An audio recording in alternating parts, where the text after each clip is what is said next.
Fala galera, beleza? Está na hora de mais uma aula de ciência dos materiais e hoje então, pessoal, nós iremos falar sobre propriedades magnéticas dos materiais, tá? Bom, pessoal, para estudar as propriedades magnéticas dos materiais, nós iremos partir de um solenoide, tá? Então aqui nós temos um solenoide, veja, onde circula uma corrente elétrica I, e nós sabemos que nesse solenoide, pessoal, que circula uma corrente elétrica I, tá? No meio aqui do solenoide, pessoal, vai aparecer, lembra, um campo magnético B. Tá ok? Bom, imagine que esse solenoide esteja inicialmente no vácuo. Então veja, no vácuo, nós aprendemos então que a lei de Ampère diz que a circulação do campo magnético é sempre igual a μ0 vezes I. Tá ok, pessoal? Onde o I, lembra, é a corrente total que está dentro do caminho de integração. Tá? Essa aqui é a lei de Ampère para o vácuo. Bom, pessoal, então se aqui você pegar, veja, né, ó, um caminho de integração aqui, tá vendo, né? Ó, onde você tem aqui, né? As espiras todas aqui, tá vendo, pessoal, né? Dentro desse caminho de integração, tá? Você percebe, então, que aplicando a lei de Ampère, né? Para esse caso aqui, pessoal, para o caso do solenoide, tá? Você vai ter, então, que B vezes L, né? O campo magnético aqui, ó, multiplicado pelo comprimento, né? Do solenoide. Isso aqui vai ter que ser igual, então, a μ0 vezes a corrente que passa em cada espira, né, pessoal, e vezes o número de espiras, tá? Essa dedução aqui, pessoal, do campo magnético do solenoide, tá? Tem aí, né, pessoal, em qualquer livro de física superior, tá? E aí, então, você, deduzindo, né, você isolando B, você chega, então, que o campo magnético, pessoal, de um solenoide no vácuo é dado por μ0 vezes N vezes I sobre L, tá, pessoal? Esse N maiúsculo aqui, ó, é o número de espiras do solenoide, tá? Tem livros que chamam o Nzão sobre L de Nzinho, que seria o número de espiras por comprimento, tá, pessoal? Que é a mesma coisa, tá? Ou seja, galera, então, o campo magnético de um solenoide no vácuo, né, pela lei de Ampère, é dada por μ0 vezes N vezes I sobre L, tá? Pessoal, além do campo magnético, tá? Uma outra coisa importantíssima de um solenoide, né? De um indutor, na verdade, né? Seria a sua indutância, tá? A indutância é dada pelo fluxo, lembra? Pelo fluxo, né? Do campo magnético, né? Vezes o número de espiras dividido pela corrente, tá? Essa aqui é a definição da indutância de um indutor. Então, se você pegar aqui, pessoal, o N, né, que é o número de espiras do indutor, tá? Multiplicar pelo fluxo, né? Quem é que vai ser o fluxo aqui no meio do nosso solenoide, pessoal? Lembra?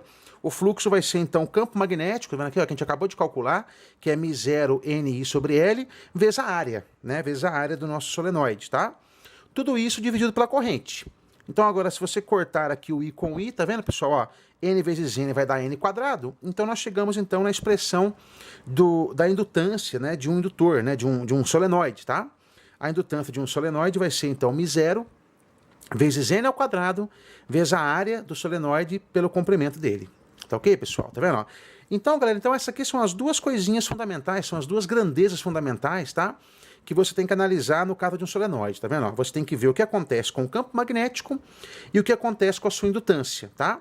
Da mesma forma, lembra que para dielétricos, lembra? Para o capacitor, lembra? No capacitor a gente viu, então, como que o campo elétrico, né? E a capacitância variavam quando a gente colocava um dielétrico, tá, pessoal? Aqui a gente vai fazer agora a mesma coisa, só que agora com o campo magnético, né? E com a indutância. Vamos ver o que acontece com o B e com o L no momento em que você coloca um núcleo aqui dentro desse nosso solenoide, tá ok, pessoal? Vamos imaginar, pessoal, que o núcleo vai ser de ferro, tá? Um material aí, né, pessoal, que ele dá bastante diferença na hora que você coloca ele dentro de um solenoide, por exemplo, tá? Então, o que acontece, pessoal? Com o núcleo de ferro, moçada, vai acontecer o seguinte, ó. O campo magnético dentro do solenoide vai ser muito maior do que o campo magnético no vácuo, tá? E a indutância, pessoal, também vai ser muito maior do que a indutância no vácuo. Ou seja, pessoal, veja, ó, se você pegar, né, ó, o campo magnético, né, com o núcleo e dividir pelo campo sem núcleo, e pegar também a indutância com o núcleo e dividir pela indutância sem núcleo, pessoal, isso vai dar, pessoal, isso vai dar um número, tá? Esse número, então, vai ser o nosso famoso Km, que é a nossa constante magnética, tá, pessoal? Então, tem materiais, por exemplo, né, pessoal, que o Km, por exemplo, vale 15.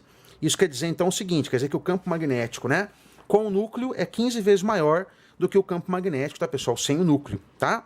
No caso do ferro, tá, pessoal, o ferro ele tem um Km, tá, pessoal, muito grande, tá? Aumenta aí centenas de vezes até, né, o campo magnético em relação ao campo no vácuo, tá?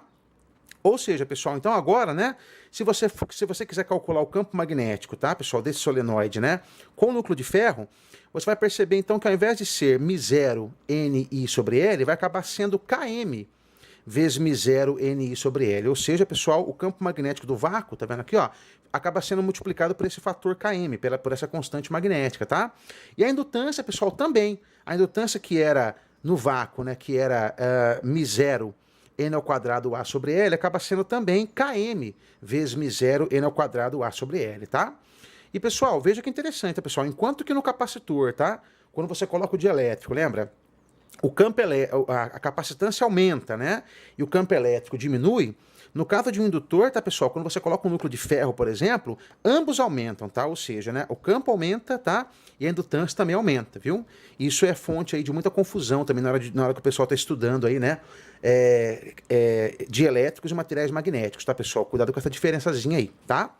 Bom, e aí, pessoal, o que vai acontecer, galera? Então, o campo magnético, então, e a indutância vão ser, tá vendo, ó, Km vezes maior, tá?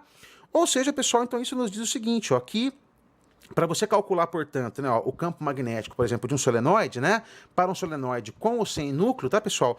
Basta você trocar, então, esse Km vezes μ0 por μ, tá, pessoal? Então, esse Km vezes μ0, ele é chamado, então, de μ. Ou seja, pessoal, vamos olhar aqui, ó, né, ó.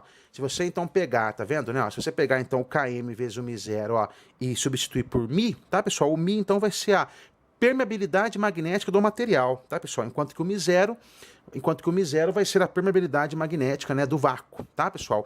Esse Km também é chamado, tá, pessoal, de permeabilidade relativa, tá, pessoal? É o μr também, tá? É a mesma coisa, tá?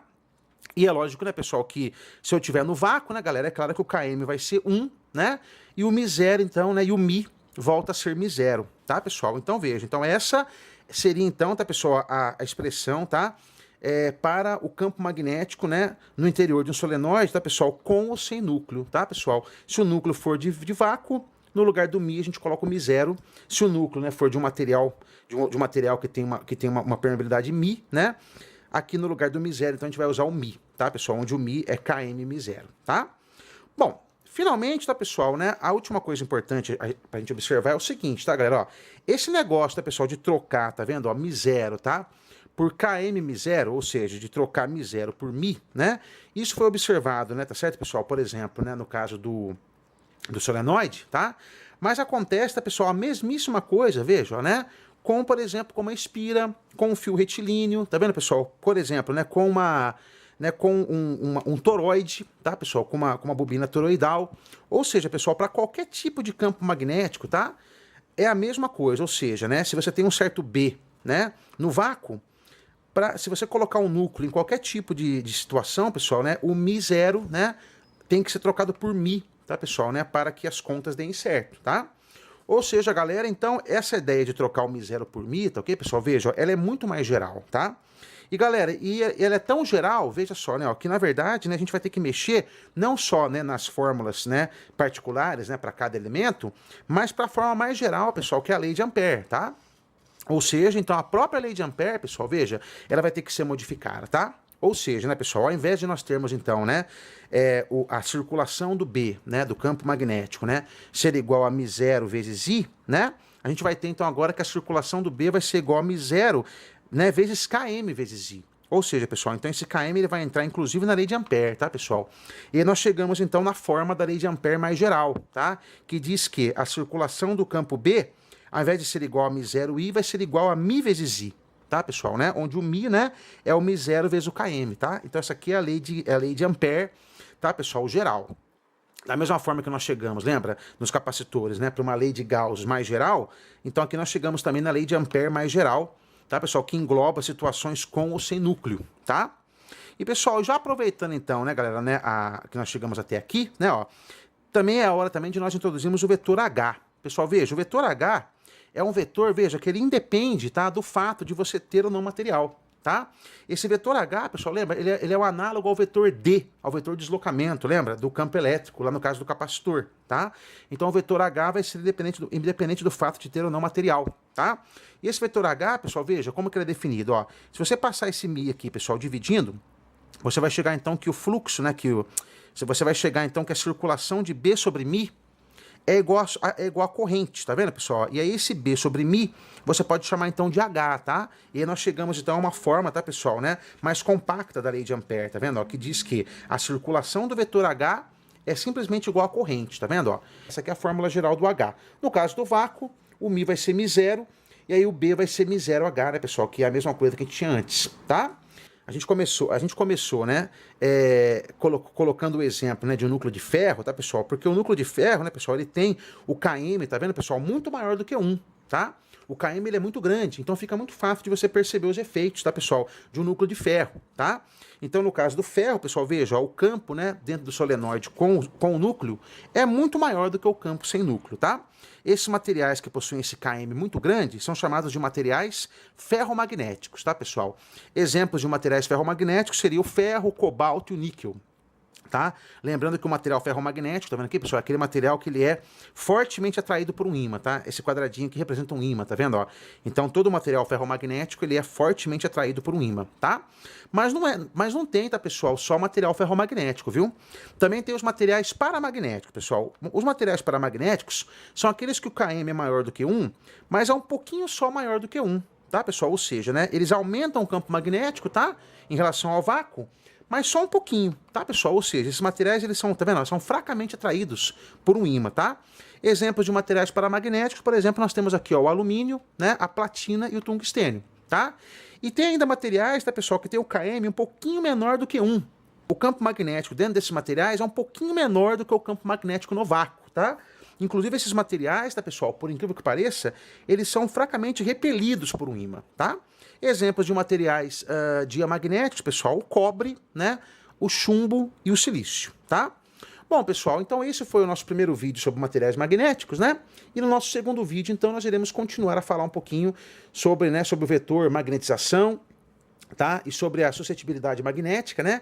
E vamos também detalhar um pouquinho mais sobre esses tipos de materiais aqui, os ferro, para e o diamagnéticos, tá bom? Pessoal, um grande abraço e muito obrigado por enquanto.